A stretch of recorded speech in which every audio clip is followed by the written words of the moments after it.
ఇక ఒడిశాకు సంబంధించి ఒకవైపు భారతీయ జనతా పార్టీ నిజంగా ఎన్డీఏ గవర్నమెంట్గా వెళ్ళింది. ఎన్డీఏ ప్రకారం అయితే బీజేపీ అధికారంలో ఉంది. ఎన్డీఏ అధికారంలోకి వచ్చిందని చెప్పుకోవచ్చు. 2 దఫాలుగా అధికారంలో ఉన్నా కూడా కేవలం 30 సీట్లు మాత్రమే కోల్పోయిందని చెప్పుకోవడానికి, లేదంటే బీజేపీ సొంతంగా 60 సీట్లు కోల్పోయిందని చెప్పుకోవడానికి ఒక అవకాశం ఉన్నది. కానీ అది కాదు కదా. 272 సీట్లు కనీసం భారతీయ జనతా పార్టీ వస్తుంది అనేటువంటిది బీజేపీ నాయకులు వేసినటువంటి అంచనా. కానీ అది రాకపోయినా సరే ఒడిశా రాష్ట్రంలో ఇటు ఆంధ్రప్రదేశ్లో ఎన్డీఏ సర్కార్ రావడము ఒకందుకు శుభసూచకము. ఇంకొకటి ఒడిశాలో 147 స్థానాలకు గాను 80 స్థానాలు బీజేపీ గెలిచి ఒంటరిగా ఒడిశాలో భారతీయ జనతా పార్టీ సొంతంగా అధికారంలోకి వస్తున్నది.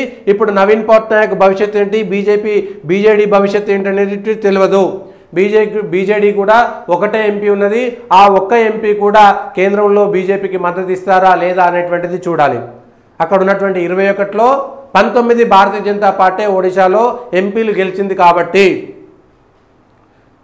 ఇక్కడ సొంతంగా అధికారంలోకి రాలేదని కేంద్రంలో బాధపడుతున్నటువంటి బీజేపీకి ఒక ఉత్సాహాన్ని ఇచ్చింది ఒడిశా రాష్ట్రంలో గత 20 సంవత్సరాలుగా పోరాటం చేస్తున్నటువంటి బీజేపీకి ఒక మంచి శుభవార్తనిచ్చింది.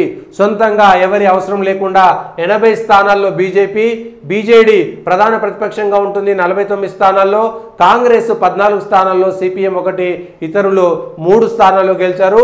147 స్థానాల్లో 80 స్థానాలు గెలిచినటువంటి బీజేపీ సొంతంగా అధికారంలోకి వస్తుంది. సో కాబట్టి బీజేపీకి ఆ నైరాశ్యంలో కూడా ఒకందుకు ఇది మంచి వార్త అనేటువంటిది చెప్పుకోవచ్చు. ఇది ఈ రాష్ట్రాలకు